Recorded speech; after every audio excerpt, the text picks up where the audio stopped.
आचार संहिता लग गई है। 44 दिन बाद चुनाव होने हैं। 23 नवंबर को मतदान और 3 दिसंबर को नतीजे भी घोषित कर दिए जाएंगे। आचार संहिता के साथ ही चुनावी महाभारत की अब उल्टी गिनती जो है वो शुरू हो गई है। राजस्थान में इस बार सियासी रण रोमांचक होने वाला है, क्योंकि मध्य प्रदेश या छत्तीसगढ़ से हटकर राजस्थान में भाजपा ने लंबे इंतजार के बाद आचार संहिता की घोषणा होने के बाद अपनी पहली सूची जारी की है। वहीं कांग्रेस ने अब तक पत्ते नहीं खोले हैं। दोनों ही बड़ी पार्टियां परखी हुई रणनीति के सहारे विधानसभा चुनाव में जाने की तैयारी कर रही है। चलिए दोनों पार्टी का एनालिसिस कर जानते हैं कि चुनावों के लिए ग्राउंड पर किस पार्टी की कितनी तैयारी है। नमस्कार, मैं हूं जयश्री नागदा और आप देख रहे हैं सीबीसी न्यूज राजस्थान। राजस्थान में आचार संहिता लागू होने से पहले 3 महीनों की बात करें तो भाजपा और कांग्रेस के तरीके अलग अलग रहे हैं। भाजपा में आलाकमान स्तर पर प्रधानमंत्री नरेंद्र मोदी, केंद्रीय मंत्री अमित शाह के दौरे बढ़े हैं। वहीं कांग्रेस में स्थानीय स्तर पर सीएम अशोक गहलोत और दूसरे बड़े नेता सभाओं की कमान संभाले हुए हैं। प्रधानमंत्री नरेंद्र मोदी जुलाई 2023 से अब तक राजस्थान में 5 बार सभाएं कर चुके हैं। आचार संहिता लगने से पहले उन्होंने सभाओं के जरिए राजस्थान के लगभग हर बड़े क्षेत्र को साधने की कोशिश की है। मारवाड़ से जोधपुर और बीकानेर, शेखावटी के सीकर, ढूंढाड़ के जयपुर और मेवाड़ के चित्तौड़गढ़ में सभा कर चुके हैं।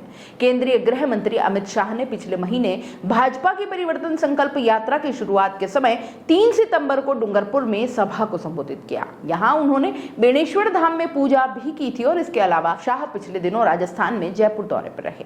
अमित शाह सभा के साथ ही संगठन में भी पूरा दखल रखे हुए हैं। बात करें वसुंधरा राजे की तो खुद की यात्राओं से बिजी पूर्व सीएम वसुंधरा राजे पर राजनीतिज्ञों की ही नहीं बल्कि प्रदेशवासियों की भी कड़ी नजर है। पिछले 3 दशकों से भी अधिक समय के बाद भाजपा पहली बार बिना किसी चेहरे के चुनाव में उतर रही है। पिछले 4 चुनाव में राज्य भाजपा का चेहरा रही थी। वे मोदी के दौरों में और संकल्प यात्रा की शुरुआत के समय अच्छे से दिखाई दी थी। बीच बीच में उन्होंने धार्मिक यात्राएं भी निकाली। हालांकि उन्होंने मंदिरों में जाते समय खुद यात्रा शब्द का इस्तेमाल नहीं किया। प्रत्याशी चयन को लेकर भाजपा की सभी महत्वपूर्ण बैठकों में भी वसुंधरा पहुंच रही हैं, चाहे बैठक दिल्ली हो या फिर जयपुर। राहुल गांधी की अगर बात करें तो राहुल गांधी ने विश्व आदिवासी दिवस पर राजस्थान के आदिवासी क्षेत्र बांसवाड़ा के मानगढ़ में सभा की थी। यहां से उन्होंने बांसवाड़ा के साथ डूंगरपुर, उदयपुर और आसपास के क्षेत्रों पर प्रचार किया। यहां सभा के जरिए उन्होंने परंपरागत वोट बैंक को साधने की कोशिश की और इसके बाद जयपुर में मोदी की सभा से 2 दिन पहले उनकी रैली हुई। यहां स्कूटी पर महारानी कॉलेज से सभा स्थल पर जाना चर्चा का विषय बना। शहरी वोटरों के लिहाज से भाजपा का गढ़ माने जाने वाले जयपुर में चुनावी बिगुल फूंका जा चुका था।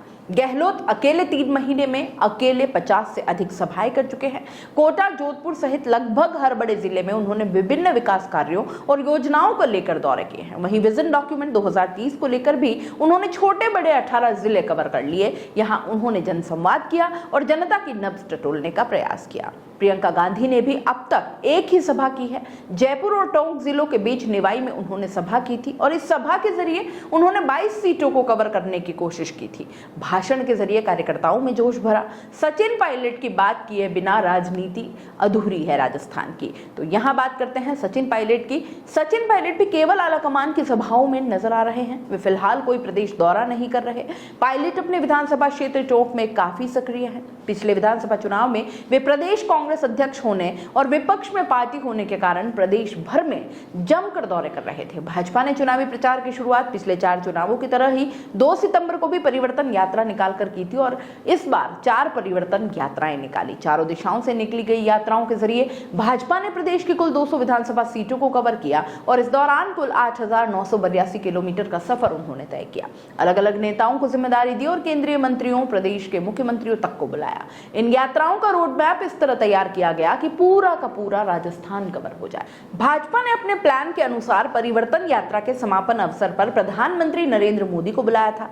राजस्थान विधानसभा चुनाव को लेकर जून जुलाई में माना यह जा रहा था कि दोनों ही पार्टी कम से कम एक प्रत्याशियों की सूची सितंबर में जारी कर देगी। ऐसे दावे भी किए गए, लेकिन दोनों ही पार्टियां ऐसा नहीं कर पाई।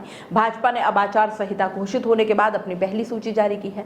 प्रत्याशी सूची जल्दी जारी करने का सबसे ज्यादा जोर कांग्रेस ने दिया था। अब माना जा रहा है कि कांग्रेस अक्टूबर के दूसरे सप्ताह के बाद ही पार्टी प्रत्याशियों की पहली सूची जारी करेगी। हालांकि भाजपा ने जल्दी सूची जारी करने का कोई दावा नहीं किया था, फिर भी मध्य प्रदेश और छत्तीसगढ़ के बाद अब राजस्थान में भी भाजपा ने कांग्रेस से पहले सूची जारी कर दी है। दोनों पार्टियों की सूची में देरी की वजह आखिर क्या थी, ये जानना तो बनता ही है। तो बात पहले भाजपा की करते हैं।